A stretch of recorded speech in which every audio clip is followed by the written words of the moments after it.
Nantucket town is a beautiful downtown. It's very vibrant, especially in the summer. Our population grows to about 60,000 during the summer from a population of anywhere between 10 and 13,000 in the winter. In the summer, I would say it's pretty difficult for me to go downtown and see anyone that I know, but it's full of energy. We have a lot of tourists that come in for the day, and I would say that it's a very vibrant, active downtown during the months of June, July, August. It used to be on a beautiful day, you went downtown and you knew it was a beach day because nobody was in town and Main Street was empty, like there were parking places everywhere. That doesn't happen so much anymore. Now there are people in the summertime who are downtown, mostly visitors and summer residents who are shopping and eating and what have you.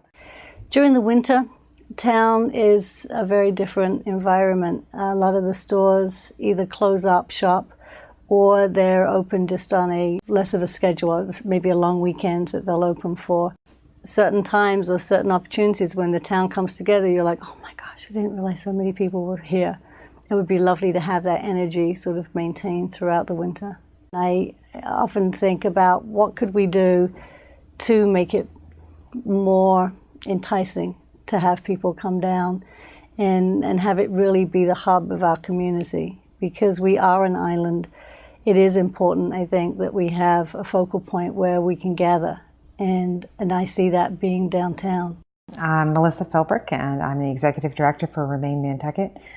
We are an organization that was founded in 2008 concerned with the health and vitality of the downtown here in Nantucket. We look at not just buildings, but also the economy and the people who live here and what their jobs are. And also then in the off-season, really think about liveliness, the fact that many of the businesses close, and how can we help create or support or sustain a more year-round economy. We have been fans of what the Preservation Institute's been doing here for years. Really, they have been one of the constant presences for education on the island with the programs that they've run in the late spring, early summer. Preservation Institute Nantucket has been around for 42 years now. The mission of PIN is to document, interpret, and help manage historic resources on the island of Nantucket. We come in at 9 a.m. every morning, and we usually start off with lectures on whatever topic. So like this week was Materials Week, where we looked at paint analysis and mortar analysis. And we'd start off with the lectures, probably do some lab work right after that, break for lunch, come back. We'd do like a walk around town, touring. We'd look at the brick buildings, preservation issues, things like that. Since we happen to have quite a number of interior design students this year, it seemed like a design project would be a good idea. So we had spoken with several of our partners on island, and Remain happened to have this wonderful project that they're doing at 22 Federal. So they were very gracious in agreeing to allow us to participate in that project.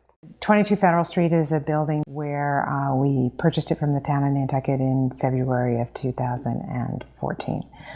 It's a property that has a long history here in terms of being served first as a home and then as offices, but it has been vacant for several years. When I was practicing law, I decided to buy the building, and I bought it for the price of $60,000 in 1972. Of course, that's when a dollar went a lot further.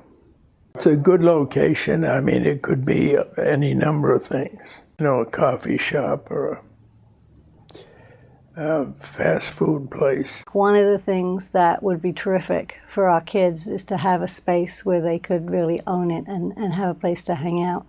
Whether it's a place that they could have music, I think having food, the opportunity to buy food, make food. We were presented a challenge to come up with some conceptual designs for this particular location. And the target audience is between 15 to 20-year-olds. What we like about the project is that we are targeting an audience that really doesn't have anywhere to go currently after school or during the year. So we as students have been challenged with creating some ideas. We had 6 designers and 6 completely different approaches to the project.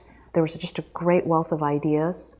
So the bars and the restaurants are pretty expensive, especially for a teenager who probably just has allowance money and just wants a place to hang out with their friends. It's like, you want to call it almost like a student union, that you have a place to go and that you would be able to talk, and something that would be open later into the evening too. Someplace that sells coffee, of course, because especially if you want to keep it open in the wintertime, you need some hot drinks. At the heart of the idea has always been this notion of a cafe, which we think will support the downtown, not only high school students or retirees, anyone who wants to sort of have a coffee house kind of experience, but also would be a place where you can take up a corner in a chair for a while and not feel the need to move on. In an existing context, particularly a wonderful historic place such as Nantucket, that you can use that for an inspiration for your design, and that you can also celebrate it within your design, that you can make something that is compatible and yet contributes to the life of a community today.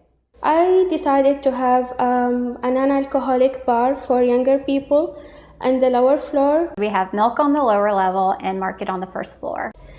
I wanted my place to be the third place for younger people to go, and not just for younger people, and for older Nantucket residents also. The idea of a third place is it's a neutral place. It's somewhere that's not work, not home, where you can go to relax maybe.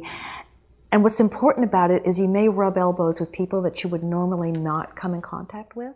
The focus on it as a third place, as this cafe, as a place where the public can come and gather, is critical. So it's wonderful that the students have all sort of seized on that as sort of the inspiration for the cafe. The ideas that they had to make it for, that it's one, not going to be an art gallery, two, it's not going to be a real estate office, that it would be for people of age where there isn't a lot available for them. I think we have a very solid end goal.